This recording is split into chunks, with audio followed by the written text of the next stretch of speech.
1456년 6월 노량진의 흙길 위로 바람이 불어옵니다. 흩날리는 흙먼지 사이로 비릿한 핏내음이 섞여듭니다. 세조의 명으로 처형된 6명의 시신이 길가에 그대로 방치되어 있습니다. 조정의 누구도 감히 다가서지 못하는 죽음의 현장입니다. 어흥도가 그 길목에 멈춰 섰습니다. 그의 발밑으로 붉게 굳은 흙덩이가 밟힙니다. 주변은 숨소리조차 들리지 않을 만큼 적막합니다. 저 멀리서 관군의 발소리가 들릴 때마다 그는 몸을 웅크리고 시선을 낮춥니다. 시신 위로 파리떼가 끓고 볕에 노출된 살점은 거칠게 말라갑니다. 어흥도는 입술을 굳게 깨뭅니다. 그의 시선이 흩어진 시신들을 하나하나 훑고 지나갑니다.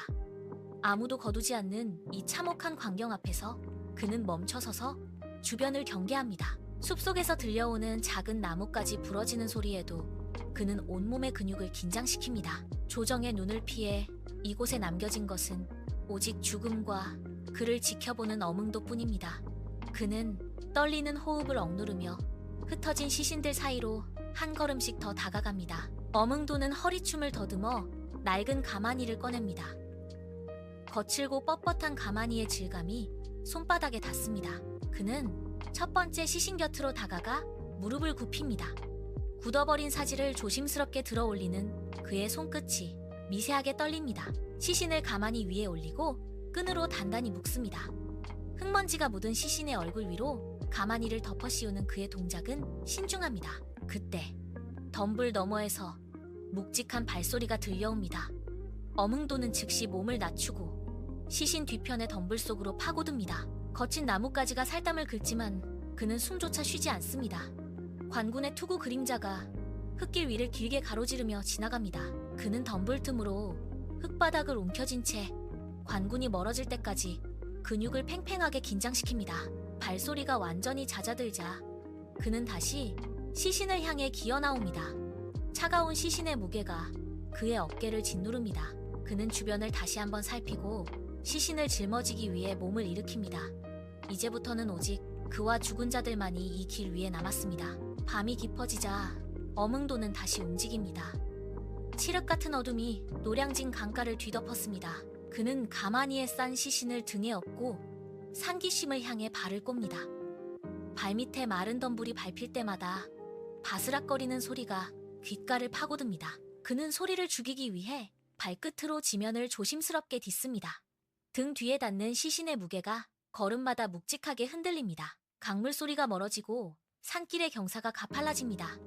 갑자기 숲 너머에서 횃불의 불빛이 일렁입니다. 관군들의 낮은 대화 소리가 바람을 타고 들려옵니다. 어흥도는 즉시 바위 뒤로 몸을 숨깁니다. 가쁜 숨을 참느라 폐가 타들어가는 듯합니다.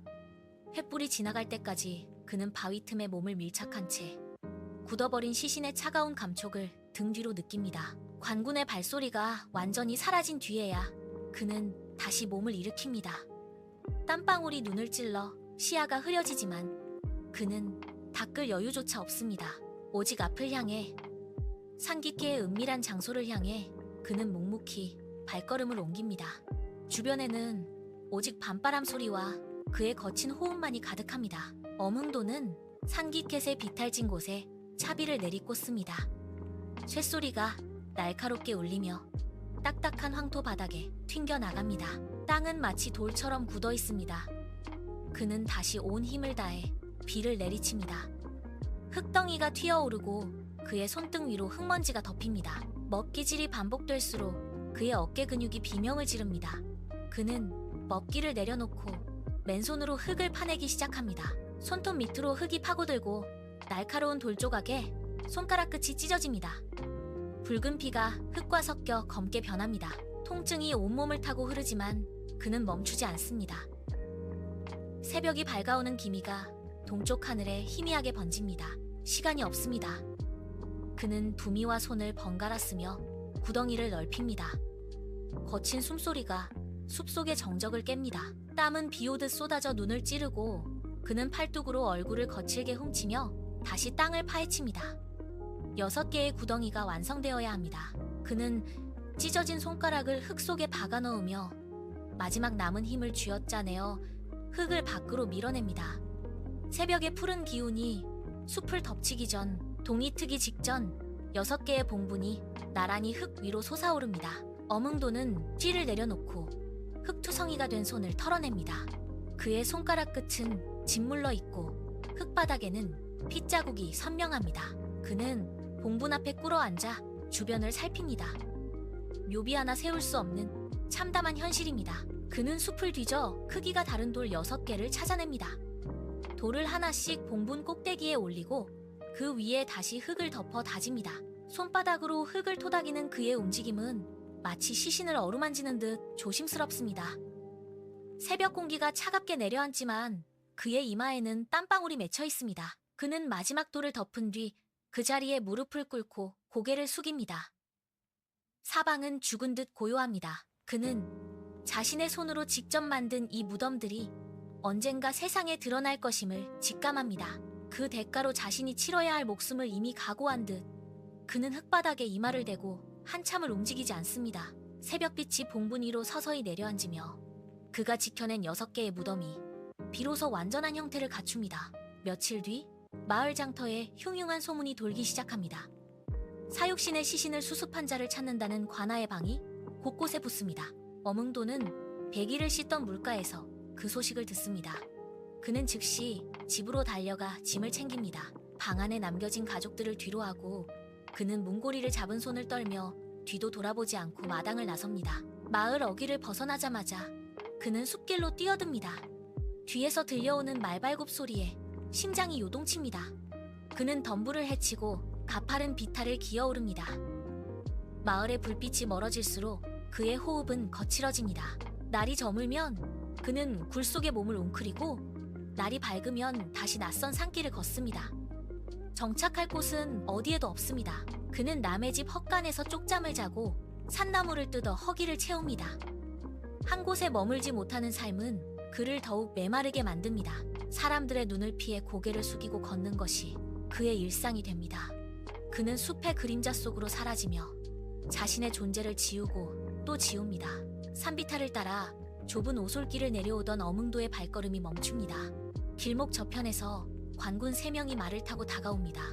그는 본능적으로 고개를 숙이고 갓을 낮게 눌렀습니다. 심장이 갈비뼈를 뚫고 나올 듯 거칠게 요동칩니다. 관군 중 하나가 고삐를 당기며 어몽도를 빤히 응시합니다. 거기 멈춰라. 굵은 목소리가 숲의 정적을 가릅니다. 어몽도는 멈춰서서 거친 숨을 억누릅니다. 관군이 말에서 내려 다가오는 소리가 들립니다. 흙바닥을 짓밟는 군화 소리가 점점 가까워집니다. 그는 도망칠 곳을 찾기 위해 곁눈질로 주변을 살핍니다. 관군이 손을 뻗어 그의 어깨를 잡으려는 찰나 그는 몸을 팬돌려 덤불 속으로 몸을 날립니다. 가시덤불이 살백을 긁고 지나가지만 멈출 수 없습니다. 그는 숲속 좁은 바위 틈을 향해 전력으로 질주합니다. 뒤에서 관군의 고함과 칼을 뽑는 소리가 들려옵니다. 그는 바위 틈새로 몸을 구겨넣고 숨을 죽입니다. 세월은 어몽도의 등마저 굽게 만들었습니다. 낡은 방안, 희미한 등불 아래 그가 가쁜 숨을 몰아쉽니다. 뼈마디는 앙상하고 손등에는 깊은 주름이 패었습니다. 그는 곁을 지키던 자식들을 손짓으로 부릅니다. 떨리는 손을 뻗어 품속 깊은 곳에서 낡은 종이 한 장을 꺼냅니다. 종이에는 그가 평생을 바쳐 지켜온 산의 지형이 그려져 있습니다. 그는 말을 잇지 못하고 거친 기침을 토해냅니다. 대신 지도를 자식의 손에 쥐어주고 그 손을 꽉 움켜잡습니다. 그의 눈빛은 지도가 가리키는 산기툼을 향해 고정됩니다.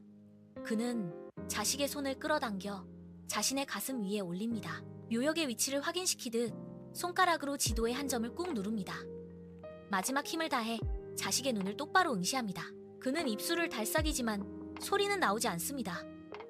대신 지도를 쥔 자식의 손을 다시 한번 다독입니다. 그가 천천히 눈을 감자 쥐고 있던 지도가 바닥으로 떨어집니다. 방 안에는 거친 숨소리 대신 정적만이 감돕니다. 자식들은 아버지의 유품인 지도를 들고 험한 산길을 오릅니다. 덤불을 헤치고 다다른 곳에는 6개의 봉분이 나란히 자리 잡고 있습니다. 세월의 풍파에 깎여나간 흙더미 위로 잡초가 무성합니다. 자식들은 그 흙을 손으로 다듬고 주변의 돌을 치웁니다. 수십 년이 흐른 뒤 조정은 사육신의 충절을 기리는 비석을 세우기로 결정합니다. 인부들이 묘역에 도착해 땅을 고르고 거대한 비석을 세웁니다. 비석이 땅속 깊이 박히며 묵직한 소리를 냅니다. 이제 그 자리는 더 이상 숨겨진 곳이 아닙니다.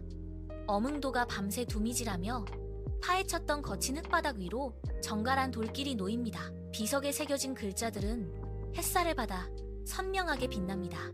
그는 역사책에 이름을 남기지 않았습니다. 그러나 그가 옮겼던 시신과 그가 파낸 흙은 이제 조선의 충절을 증명하는 가장 확실한 증거가 되어 자리를 지킵니다. 바람이 불어와 묘역 주변의 나뭇잎을 흔듭니다. 비석 아래로 어몽도가 평생을 바쳐 지켜낸 의리가 긴 그림자를 들이웁니다. 역사는 그를 기억하지 못할지라도 산기톱에 남은 이 돌들은 그가 걸어온 고단했던 삶의 궤적을 묵묵히 증언합니다.